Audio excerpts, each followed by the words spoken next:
तो hello students, welcome to make it easy platform. तो बच्चों, जैसे आप सभी को पता है बीटीएससी जेई के फॉर्म भरे जाने शुरू हो चुके हैं। तो आज का सेशन अगेन आप लोगों के लिए बहुत ही ज्यादा हेल्पफुल रहने वाला है, क्योंकि आज हम बात करेंगे एग्जाम पैटर्न और सिलेबस की। तो चलिए चलते हैं अपने सेशन की तरफ। जैसे आप यहाँ पे देख पा रहे होंगे, जितने भी बच्चों ने यहाँ पे बीटीएससी जेई का फॉर्म भरा है या भरने वाले हैं, उनको ये एग्जाम पैटर्न पता होना बहुत ज्यादा जरूरी है। आप लोगों का सीबीटी टेस्ट लिया जाएगा, जो कि प्योर टेक्निकल बेसिस पे यहाँ पर बच्चों रहने वाला है। टेक्निकल फील्ड से आप लोग हैं, टेक्निकल बेसिस का एग्जाम रहता है। तो अगेन यहाँ पर कंपटीशन भी आप उतना ही समझिए, ठीक है ना, क्योंकि टेक्निकल बच्चों की जो होती है ना, टेक्निकल बैकग्राउंड वाले बच्चों की यूजुअली नॉन टेक में थोड़ा स्ट्रगल करते हैं। पर अगर कोई प्रिपरेशन कर रहा है, काफी लंबे समय से कर रहा है, तो डेफिनेटली उसका टेक्निकल में हाथ बहुत ज्यादा खुला हुआ होगा, है ना। तो मेहनत हमें अगेन बहुत अच्छे लेवल की करनी है। ये मत सोचना कि थोड़ा पढ़ के जाऊंगा सिलेक्शन हो जाएगा। तो सीबीटी टेस्ट रहने वाला है, नंबर ऑफ क्वेश्चन यहाँ पे 100 रहने वाले हैं, 100 मार्क्स के, और 2 घंटे का टाइम यहाँ पर रहने वाला है। नेगेटिव मार्किंग भी यहाँ पर है, तो उसको भी मत भूलिएगा। अगर आप नेगेटिव मतलब कोई भी क्वेश्चन यहाँ पर गलत करते हैं, तो आपको अगेन यहाँ पर नेगेटिव मार्किंग भी उसकी मतलब झेलनी पड़ेगी। चलिए अब बात कर लेते हैं सिलेबस की। हमारा सिलेबस क्या रहने वाला है, जिससे ये 100 क्वेश्चन बनने वाले हैं। तो सिलेबस की अगर हम बात करें, तो सबसे पहला जो सब्जेक्ट है हमारे पास, वो है बिल्डिंग मटेरियल एंड कंस्ट्रक्शन। यहाँ पे अगर आप देखेंगे तो यूजुअल हम पढ़ते ही है फिजिकल केमिकल प्रॉपर्टीज क्या होती है बिल्डिंग मटेरियल्स की, क्लासिफिकेशन, स्टैंडर्ड टेस्ट क्या है, यूजेस क्या है, मैन्युफैक्चरिंग क्या है, quarrying of materials, asbestos products जैसे कि सीमेंट हो गया, कंक्रीट हो गया, मोर्टार हो गया, एग्रीगेट्स हो गए, ठीक है ना, स्टोन्स हो गए, ब्रिक्स हो गए, सारे के सारे बिल्डिंग मटेरियल के पार्ट है बच्चों, है ना। Further timber and wood based products, laminates, then paints, varnishes, ये सारे बिल्डिंग मटेरियल्स के पार्ट हैं। और इन सब के बारे में स्टैंडर्ड टेस्ट कौन कौन से हैं, क्या क्या, मान लीजिए टिम्बर का प्रिजर्वेशन करना है, किस किस तरीके से करना है, तो आपको सब कुछ पढ़ना है। वहां पे उसने टिम्बर लिख दिया और वुड बेस्ड प्रोडक्ट्स लिख दिया, तो सब कुछ पढ़ना है, ठीक है ना। तो ऐसा मत सोचिएगा कि ये पढ़ूं वो छोड़ूं, पूरी बीएमसी में जो यूजुअली आप पढ़ते हैं वही सब कुछ पढ़ना है आपको यहाँ पे भी। एस्टिमेशन कॉस्टिंग की अगर आप बात करें, एस्टिमेट, ग्लॉसरी ऑफ जो टेक्निकल टर्म्स होती हैं वो पता ही होनी चाहिए, एनालिसिस ऑफ रेट किस तरीके से किया जाता है, item of works, painting, flooring, plastering, again यहाँ पर बार बिल्डिंग शेड्यूल, देन वैल्यूएशन में से वैल्यू एंड कॉस्ट, अलग अलग अगेन यहाँ पे भी टर्मिनोलॉजीज रहती हैं, scrap value, salvage value, sinking fund, assessed value, depreciation, ठीक है ना, ऑब्सोलेसेंस, मेथड्स ऑफ वैल्यूएशन। तो मतलब ये सारी चीजें आप लोगों को एस्टिमेशन में बच्चों कवर करनी पड़ेंगी अगर आप बीटीएससी जेईई को क्रैक करना चाहते हैं। तो फर्दर अगर हम बात करें सर्वेइंग की, which is one of the again prominent subject in the junior engineer examination, जहां से काफी क्वेश्चन पूछे जाते हैं। तो principle of surveying, measurement of distance, जिसमें चेन सर्विंग वगैरह आप लोग पढ़ेंगे, ठीक है ना, टेप के थ्रू किस तरीके से मेजर किया जाता है वो भी पढ़ना है, ऐसा नहीं है उसको छोड़ के जाना है। Then working of prismatic compass, local attraction क्या होता है, plane table surveying, method of plane table surveying, then theodolite, its working, अलग अलग टेक्निकल टर्म्स जो थियोडोलाइट से रिलेटेड होती हैं, ठीक है ना। थियोडोलाइट में कौन सा पुर्जा क्या कर रहा है, ठीक है, कौन फोकस के काम में आ रहा है, किस तरीके से उसका साइज नापा जाता है, ये सारी चीजें आप लोगों को पता होनी चाहिए। Then levelling, contouring, temporary and permanent adjustment of dumpy level, then tacheometric survey, advance surveying equipments. तो ये सारी चीजें आप लोगों को सर्वेइंग में बच्चों कवर करनी है। फर्दर बात करते हैं सॉइल मैकेनिक्स की, जिसको आप जियो टेक्निकल इंजीनियरिंग के नाम से भी यहाँ पे जानते हैं। इसमें origin of soil, phase diagram, void ratio, मतलब जो बेसिक आपकी देखिए सॉइल में अगर आपको पढ़नी है तो 2 चीजें याद रखिए, इंडेक्स प्रॉपर्टी और इंजीनियरिंग प्रॉपर्टीज, यहीं से क्वेश्चन बनते हैं। तो ये जो बेसिक डेफिनेशन है वो तो पढ़नी है। तो जैसे वॉइड रेशो हो गया, डेंसिटी इंडेक्स हो गया, इंटर रिलेशनशिप हो गए, जैसे what is the relationship between the bulk density and the dry density. तो इस तरीके के क्वेश्चन इंटर रिलेशनशिप आप लोगों को पता रहने चाहिए। Then grain size distribution and their uses, index properties of soil, जैसे मैंने आप लोगों को बोला, atomic limits, then classification of soil, permeability of soil, different tests related to soil, triaxial test, laboratory compaction test, maximum dry density and optimum moisture content, then bearing capacity of soil, SPDs। तो ये सारी चीजें जो usually आप soil में पढ़ते हैं बच्चों, यहाँ पर भी सारी आप लोगों को अपनी मुट्ठी में करनी है। ऐसा नहीं है यहाँ पे अगर एक टॉपिक नहीं लिखा हुआ है तो पढ़ना नहीं है। मैं आप लोगों को बता रही हूँ कुछ टॉपिक क्या है, टॉपिक के अंदर टॉपिक होते हैं। जैसे अगर वो कॉम्पैक्शन के बारे में आप लोगों को बोल रहा है ना, तो ऑटोमेटिकली स्टैंडर्ड प्रॉक्टर टेस्ट और मॉडिफाइड प्रॉक्टर टेस्ट उसके अंदर आ गया, है ना। तो ये मत सोचना कि वो लिखा हुआ नहीं है तो नहीं पढ़ेंगे, वो तो पहले पढ़ना है भैया। अब ट्राइएक्सियल टेस्ट वहां पे मेंशन कर रहा है, तो आप लोगों को जितने भी वो लैब टेस्ट है वो सारे पढ़ने हैं। आप लोगों को पता होना चाहिए वेन शेयर टेस्ट किस काम आ रहा है ना।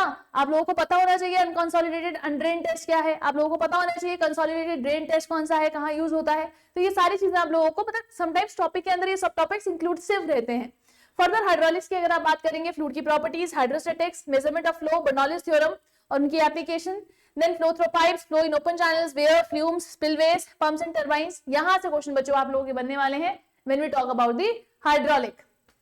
इरिगेशन इंजीनियरिंग की अगर आप बात करोगे, यहाँ पे इरिगेशन इंजीनियरिंग और हाइड्रोलॉजी दोनों का आपको कंटेंट मिल जाएगा, जिसमें आप लोगों को बेसिक इरिगेशन तो पढ़नी ही है, जिसमें definition, benefits, ill effects of irrigation, different methods and types of irrigation, ये तो पढ़ना ही है। अलॉन्ग विद दैट आपको हाइड्रोलॉजी का पार्ट भी यूज करना है, जिसमें मेजरमेंट ऑफ रेनफॉल, देन ये वाटर रिक्वायरमेंट ऑफ क्रॉप्स वगैरह इरिगेशन का पार्ट है, duty, delta, base period, kharif and rabi crops, command area, time factor, crop ratio, overlap lloyds, basic definition है जो आपको इरिगेशन में मिल ही जाएंगी। Further again wear and barrage भी इरिगेशन का ही पार्ट है, failure of wear and permeable foundation, silt and score, Kennedy's theory of critical velocities, Lacey's theory, flood definition, causes, effects, then इसमें water logging भी होगा, that is very very important, छोटा topic है लेकिन बहुत ज्यादा important है, preventive measures, land reclamation, then characteristics of effective fertility of soil, and last but not the least major irrigation projects in India. This is again one of the we can say, आप इसमें से अभी वो पूछ लेगा भैया highest dam कौन सी है, कहाँ है, इस तरीके के क्वेश्चन यहाँ से निकल के आते हैं। मेजर इरिगेशन प्रोजेक्ट कौन कौन से चल रहे हैं इंडिया में, कहाँ कहाँ पे हैं, इस तरीके के क्वेश्चन यहाँ पे मतलब जो आपके अगेन रिसेंट उसमें करंट में चल रहे होंगे वो पूछ लिया जाता है इसी टॉपिक से। फर्दर ट्रांसपोर्टेशन की अगर आप बात करें, हाईवे इंजीनियरिंग के मतलब cross sectional elements, highway engineering में अगर हम बात करें तो cross sectional element, geometric design आएगा, types of pavements, their materials, किस तरीके से डिजाइन किया जाता है, वाटर बाउंड मैकेडम क्या है, वेट मिक्स मैकेडम क्या होता है, बिटुमिनस कंस्ट्रक्शन में अगेन बिटुमिनस कंस्ट्रक्शन पढ़ेंगे, gravel road, rigid pavement, joints, ठीक है ना। देन रेलवे इंजीनियरिंग में उसके components, permanent way, sleepers, ballast, fixtures, fastenings, track geometry. Traffic engineering में फर्दर ट्रैफिक सर्विस, ये ट्रैफिक का ही मतलब हाईवे का ही पार्ट होता है, अलग से लिखा हुआ है हालांकि इन्होंने, पर हाईवे का ही पार्ट है ना। Then speed, flow, density, inter relationships, intersection, interchanges, traffic signals, traffic operations, traffic science, markings, road safety, ये सारा का सारा आपको ट्रैफिक इंजीनियरिंग में पढ़ना पड़ेगा बच्चों। फर्दर एनवायरमेंटल इंजीनियरिंग की अगर बात करें, आपको पता है एनवायरमेंट में वाटर और वेस्ट वाटर दोनों आप लोगों को पढ़ना है।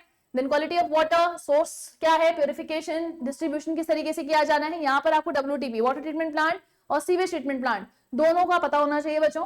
Then need of sanitation, sewage system जिसमें बता ही रही हूँ, देखो circular sewer, oval sewer, sewer appurtenances, treatments, surface water drainage, solid waste management भी आ रहा है यहाँ पे, types, effect, engineer management system. Then air pollution में pollutants, causes, effects, noise pollution भी है जिसमें कॉज, हेल्थ इफेक्ट्स, कंट्रोल, सारा आप लोगों को पता यहाँ पे रहना चाहिए। Clear. Further theory of structures की अगर आप बात करते हैं, इलास्टिसिटी, कॉन्सेंट्स, बीम्स के type, bending moment, shear force diagram, ये तो जान है ना, जब ये आप स्ट्रक्चर्स थ्योरी ऑफ स्ट्रक्चर्स की बात करेंगे तो ये तो पढ़ना ही है। देन अलग अलग तरीके की बीम्स हैं, simply supported, cantilever, overhanging, moment of area, in a moment of inertia for rectangular, circular sections, chimneys, dams and retaining walls, eccentric loads, slope and deflection of simply supported and cantilever beams, then critical load and columns, torsion of circular section, ये सब आपको theory of structures में पढ़ना है बच्चों। Further बात करते हैं कंक्रीट टेक्नोलॉजी की, तो प्रॉपर्टीज पढ़नी है, advantages and uses of concrete पढ़ना है, cement aggregates, importance of water quality, water cement ratio, workability, mix design, majorly concrete तो आप बीएमसी में पढ़ लेते हैं, कई बच्चों ने बीएमसी में पढ़ा होगा, तो हम मेजर पोर्शन पढ़ लेते हैं कंक्रीट टेक्नोलॉजी में, फिर वो मिक्स डिजाइन देखते हैं।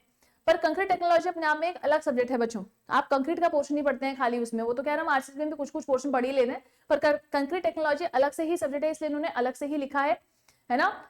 मतलब कुछ एग्जाम्स में अलग देखने को मिलता है, नहीं तो यूजुअली लोग बीएमसी में इंक्लूड कर ही लेते हैं इसको सिलेबस में, ठीक है ना। तो यहाँ पे बिल्कुल अलग है, तो सिलेबस मतलब थोड़ा सा क्या कहते हैं, तवज्जो दे के जाना भाई, पढ़ के जाना, ऐसा नहीं है मिक्स डिजाइन छोड़ के चले गए, देख के जाना इसको एक बार।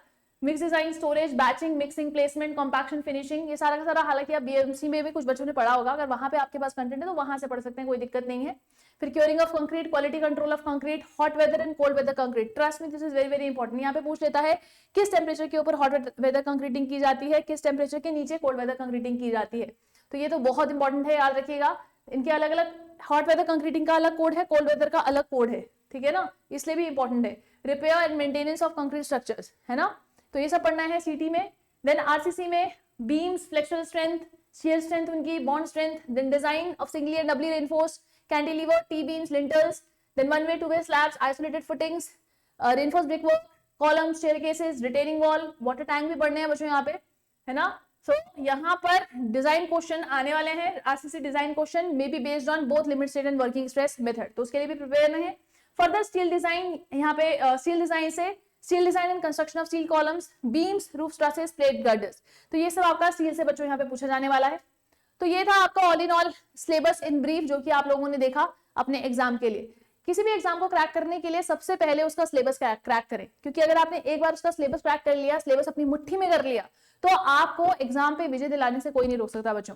तो आई होप ये सेशन आपका बहुत ही हेल्पफुल रहे आपके एग्जाम के लिए। इसी के साथ इस सेशन को हम यही एंड करते हैं। मिलते हैं बीटीएससी के और सेशंस में। आज के लिए इतना ही, धन्यवाद।